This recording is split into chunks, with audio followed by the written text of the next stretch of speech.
ये दुखारी इन्हें बिलोकत पातक भारी। बोले मित्र मित्र को देख करके दुखी ना हो, वो काय का मित्र है। आजकल तो स्वार्थ के मित्र है, काम निकल गया तो तुम अपने घर हम अपने घर। मित्रता, सच्ची मित्रता वही है जो मित्र को पतन से रोक दे, गलत कार्य करने से रोक दे और भगवत मार्ग पर चलाए, वो सच्चा मित्र है। आज भगवान ने सुदामा के चरण पखार के ये सिद्ध कर दिया कि भगवान कितने भक्त वत्सल हैं, कितने दीन वत्सल हैं, कितने दीन दयाल हैं, अपने भक्तों पर कैसी कृपा करते हैं। वो ये नहीं देखते कि मैं छोटा हूं या बड़ा हूं, अपने भक्तों के लिए हृदय से लगा लेते हैं। सुदामा ये देख करके गदगद हो गए कि मित्र तो मिला, बड़े दिन में मिला, पत्नी के कहने से ही आ गया, कम से कम दर्शन तो हो गए। भगवान मिलकर के नए वस्त्र सुदामा को धारण करा देते हैं और राज सिंहासन पर बिठाते हैं और कहते हैं कि भैया तुमने विवाह किया नहीं किया। सुदामा जी कहते हैं हमने तो विवाह किया। तो बोले पत्नी भाभी होगी ना, बोले भाभी ने हमारे लिए कुछ भेजा है। सुदामा जी बोले नहीं नहीं कुछ नहीं भेजा है। बोले कुछ खबर तो भेजी होगी, राम राम दम दम सीताराम राधे श्याम। सुदामा जी बातें बनाते हैं। कन्हैया कहते हैं कि लाला बचपन की आदत ना गई, गुरुकुल में तुमने चना चोरी से खा लिए थे, हमारे हिस्सा के भी खा लिए थे, क्या भाभी ने जो दिया है उसको भी छुपा कर रख लिया है। अब वो पुरानी बातें छोड़ो, हमसे जो भी कहना है वो कहो, भाभी ने जो भी कहा हो बतलाओ। तो जब सुदामा लौट करके वहां से जब चले थे द्वारकाधीश के मिलने के लिए, तो एक प्रार्थना की थी सुशीला ने। कहा कि प्रभु से जाकर के मेरी एक प्रार्थना करना, मांगना कुछ मत। कहा था कि एक विप्र प्रसाद धरणी धरो, दो विप्र प्रसाद लक्ष्मी पते। सुशीला ने कहा प्रभु सुदामा से रोए, अरे श्याम हमारी कुटी में नित्य प्रतिदिन एकादशी हो।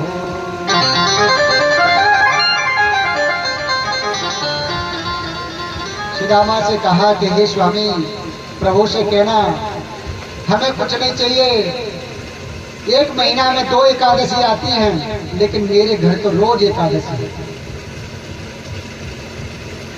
ऐसी कृपा करना। उसी समय भगवान आशीर्वाद देते हैं कि भाभी के लिए चिंता मत करो। भाभी से कहना कि होनी थी वो हो गई, अब नहीं ऐसी हो। भाभी तेरे महल में नित्य द्वादशी हो। भगवान देर नहीं लगाते हैं, कहते हैं भगवान के देर में दरबार में देर तो है लेकिन अंधेर नहीं। फटाफट तुरंत वरदान दे दिया और सुदामा से कहा लाओ भाभी ने क्या दिया है। सुदामा जी काख में पोटली दबाए हुए थे। कन्हैया ने धीरे से कहा मित्र रास्ते में आए, थक गए होगे, लाओ हाथ पैर दाब देता हूँ। धीरे से हाथ पकड़ लिया और हाथ के बहाने पोटली खींच ली। पोटली खींच करके उसमें से चावल थे और चावल निकाल करके भगवान आज स्वयं पाने लगे। जहाँ भगवान पाए, जिसके घर का भगवान भोग लगाते उस घर में कभी कमी नहीं रहती। एक मुट्ठी ग्रहण किया और एक लोग सुदामा को दे दिया। दूसरी मुट्ठी भरी और पाली, 2 लोग दे दिए सुदामा को। तीसरी मुट्ठी भरकर भगवान जैसे ही पाना चाहते थे वैसे ही रुक्मिणी ने हाथ पकड़ लिया और कहा अब क्या तुम सुदामा बनना चाहते हो, हम कहाँ रहेंगे। दूसरा भाव यह है, रुक्मिणी ने कहा कि ब्राह्मण देवता तुम्हारे मित्र बहुत दिन में आए हैं और प्रसाद लेकर आए हैं, हम सब मिल बांट कर पाएंगे। भगवान का प्रसाद जो है सब लोग मिल बांट कर पाना चाहिए। उससे क्या है, भगवान के प्रसाद में एक शक्ति होती है, भगवत प्रसादम सर्व दुख नाशनम, बोले सारे दुख को समन करने की सामर्थ्य होती है, लेकिन विश्वास होना चाहिए। बिन विश्वास भगत नहीं होती। वैसा ही रुक्मणी ने हाथ पकड़ लिया। और तीसरा भाव ये है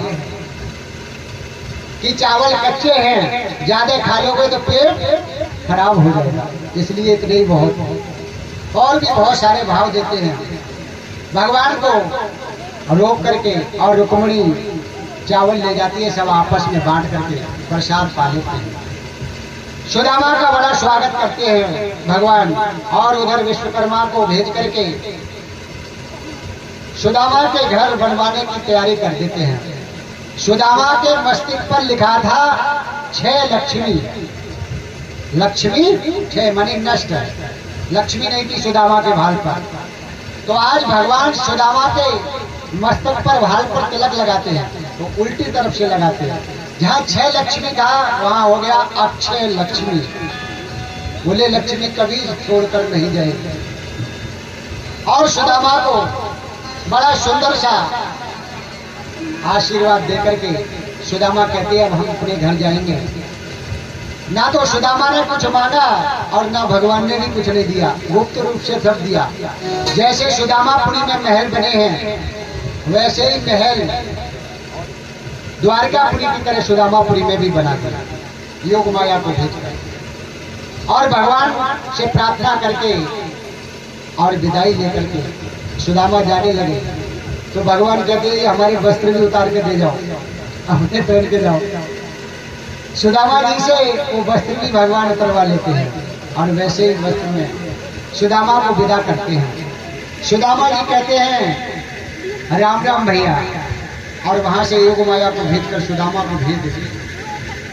सुदामा जब अपनी नगरी में लौट कर आते हैं तो वहां तो झोपड़ी थी पहले, अब वहां महल है। सुदामा मंदिर देख गए, सुदामा मंदिर देख गए, यहाँ तो थी मेरी छोटी झोपड़िया, बड़े बड़े महल खड़े सुदामा।